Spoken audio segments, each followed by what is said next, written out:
Salut, face à Pierrot, c'est parti. Première question de Marc Sifferman. J'ai une question à vous poser. Pourquoi l'arbitrage dans le championnat anglais est très différent de notre championnat de France? Est-ce que les arbitres se rendent compte de cette différence? Cette différence, elle est quand même culturelle. Faut se souvenir quand même qu'il y a 30 ans, le football anglais était un football de joyeux bouchers.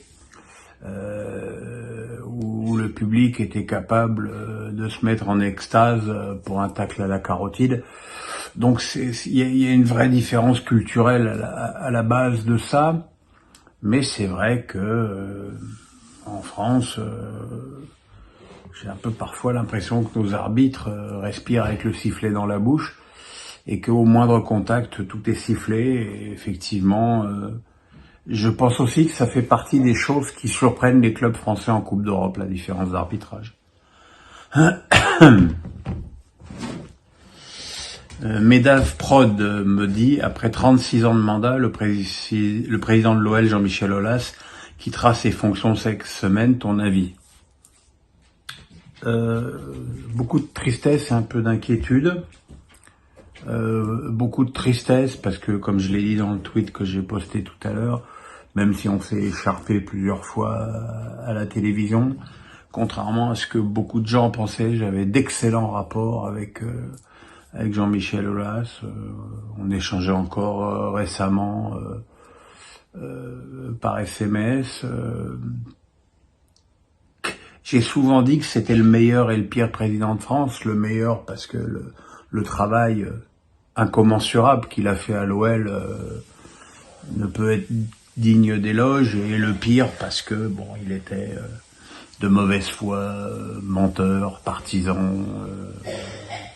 mais toujours victime de sa passion. Si tant est qu'on puisse parler d'être victime d'une passion, passionné. Et une inquiétude parce que la dernière fois qu'on a vu un gros plan de lui dans les tribunes, il avait des taches sur les joues, et que j'espère que sa santé est bonne et qu'il pourra profiter de la vie sans son club, même si j'imagine que pour lui ce sera certainement difficile. En tout cas, à bientôt, Jean-Michel.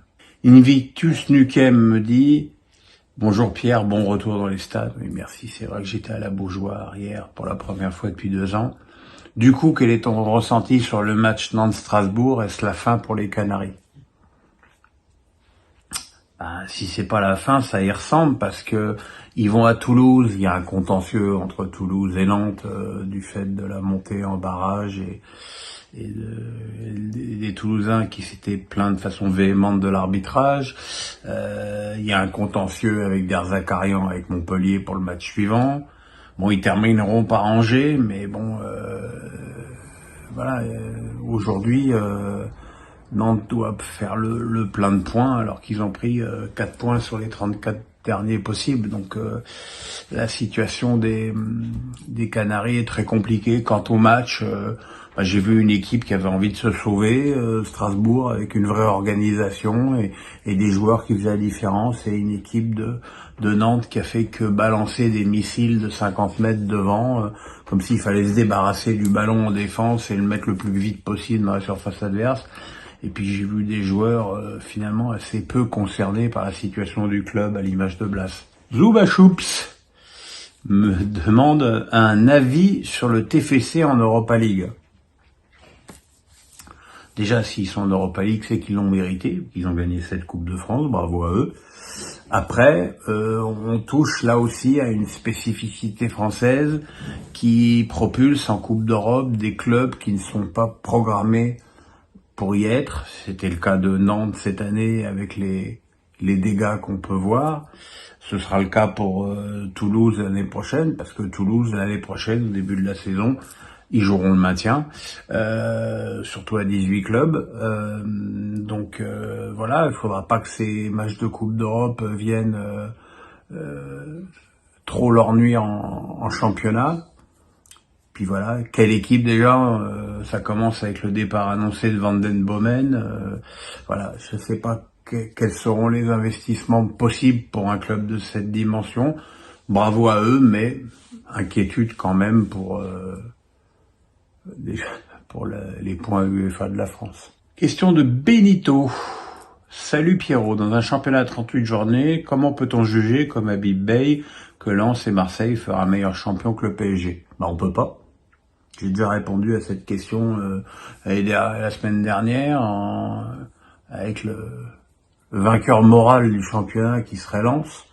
Ça n'existe pas, un vainqueur moral. Alors ça peut exister dans des matchs à élimination directe, comme Saint-Etienne en 76 contre le Bayern avec ses 2 transversales. Mais sur un championnat à 38 journées, je suis désolé, celui qui finit avec le plus de points mérite d'être champion.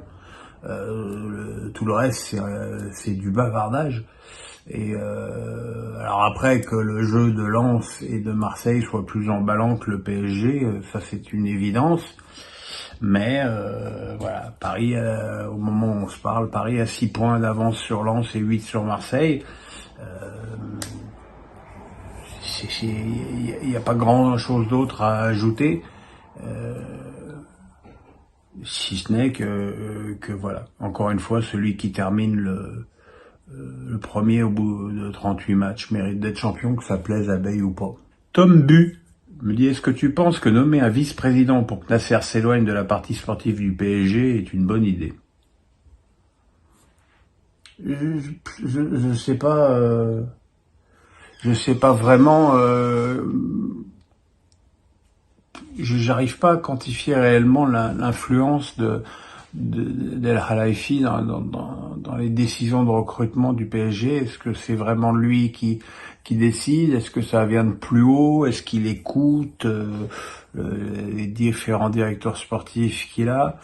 Mais en fait, j'ai envie de répondre à cette question que ce vice-président, il existait, et que c'était Jean-Claude Blanc, et que c'est quand même un petit peu, c'est même très décevant qu'un club de la dimension mondiale du PSG, quand je parle de dimension mondiale, je parle en termes de marketing, aujourd'hui de renommée, même si cette renommée et ce marketing sont bien en avant des réels résultats sportifs de ce club. Le truc, c'est